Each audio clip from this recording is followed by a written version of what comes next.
வீரத்தின் உச்சம் தொட்ட இந்திய இராணுவத்தின் அதிரடி நடவடிக்கை உங்களை வியப்பில் ஆழ்த்தும். தீவிரவாதிகளை நடுங்க வைத்த நுண்ணிய தாக்குதல்களின் உண்மை நிகழ்வுகளை அறிந்து கொள்வோம்.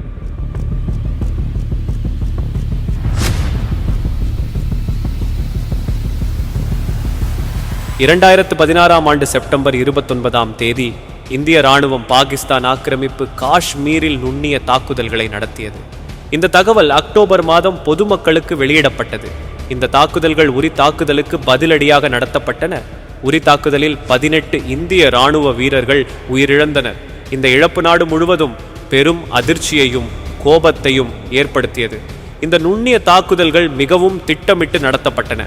இராணுவ தளபதிகள் பல நாட்கள் கடினமாக உழைத்து மிகவும் நுணுக்கமான திட்டத்தை வகுத்தனர். தாக்குதலுக்கான நேரம், இலக்குகள், பயன்படுத்த வேண்டிய ஆயுதங்கள் என அனைத்தும் மிகவும் கவனமாக தேர்வு செய்யப்பட்டன. சிறப்பு படைப்பிரிவு வீரர்கள் கடுமையான பயிற்சிகளுக்கு உட்படுத்தப்பட்டனர்.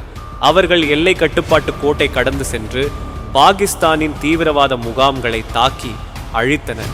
இந்த நடவடிக்கையில் பல தீவிரவாதிகள் கொல்லப்பட்டனர். அவர்களின் தளவாடங்கள், ஆயுதங்கள், தகவல் தொடர்பு சாதனங்கள் என அனைத்தும் அழிக்கப்பட்டன. இந்த தாக்குதல் தீவிரவாதிகளை மட்டுமல்லாமல் அவர்களுக்கு ஆதரவு அளிக்கும் அமைப்புகளையும் பெரிதும் பாதித்தது. அவர்களின் செயல்பாடுகள் பெருமளவில் முடக்கப்பட்டன. இந்த தாக்குதல்கள் இந்தியாவின் பாதுகாப்பு கொள்கையில் ஒரு முக்கிய திருப்பு முனையாக கருதப்படுகிறது. முன்னெப்போதும் இல்லாத வகையில் இந்தியா தனது எதிர்வினையை வெளிப்படையாக அறிவித்தது. இது தீவிரவாதத்திற்கு எதிரான இந்தியாவின் பூஜ்ய சகிப்புத்தன்மை கொள்கையை உலகிற்கு உணர்த்தியது.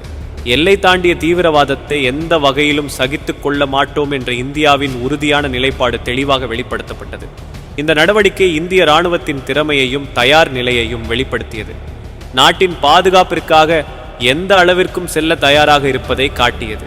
இந்திய இராணுவத்தின் நுண்ணறிவு சேகரிப்பு திறன், தந்திரோபாய திட்டமிடல் மற்றும் துல்லியமான செயல்பாடுகள் ஆகியவை உலக அரங்கில் பெரும் கவனத்தை ஈர்த்தன. பல நாடுகள் இந்தியாவின் இந்த நடவடிக்கையை பாராட்டின.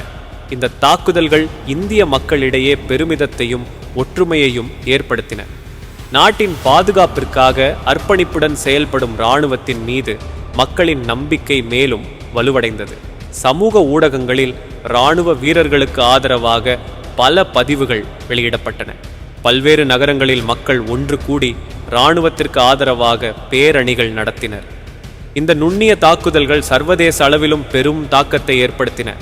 பல நாடுகள் இந்தியாவின் இந்த நடவடிக்கைக்கு ஆதரவு தெரிவித்தன. தீவிரவாதத்திற்கு எதிரான போராட்டத்தில் இந்தியாவின் முக்கியத்துவம் மேலும் அங்கீகரிக்கப்பட்டது. பாகிஸ்தான் மீதான சர்வதேச அழுத்தம் அதிகரித்தது. தீவிரவாதத்திற்கு ஆதரவு அளிப்பது தொடர்பாக பாகிஸ்தான் மீது பல நாடுகள் விமர்சனங்களை முன்வைத்தன. இந்த சம்பவம் இந்தியாவின் இராணுவ வரலாற்றில் ஒரு முக்கிய அத்தியாயமாக பதிவாகியுள்ளது. நாட்டின் பாதுகாப்பிற்காக தங்கள் உயிரை துச்சமாக மதித்து போராடும் நமது வீர இராணுவ வீரர்களை நாம் எப்போதும் நினைவில் கொள்ள வேண்டும். அவர்களின் தியாகத்தை போற்றுவோம். இந்த நுண்ணிய தாக்குதல்கள் நமது நாட்டின் வலிமையையும் உறுதிப்பாட்டையும் உலகிற்கு உணர்த்தியுள்ளன. நமது இராணுவத்தின் இந்த வீரமிக்க செயல் நம் அனைவருக்கும் ஒரு முன்னுதாரணமாக திகழ்கிறது. நாட்டின் நலனுக்காக நாம் ஒவ்வொருவரும் நம்மால் இயன்ற பங்களிப்பை செய்ய வேண்டும். நமது நாட்டின் ஒற்றுமையையும் பாதுகாப்பையும் காக்க நாம் அனைவரும் ஒன்றிணைந்து செயல்பட வேண்டும். இந்த நுண்ணிய தாக்குதல்களின் வெற்றி நமக்கு அளித்துள்ள உத்வேகத்தை நாம் தொடர்ந்து நினைவில் கொண்டு நமது நாட்டை மேலும் வளர்ச்சி பாதையில் கொண்டு செல்ல உறுதியெடுப்போம்.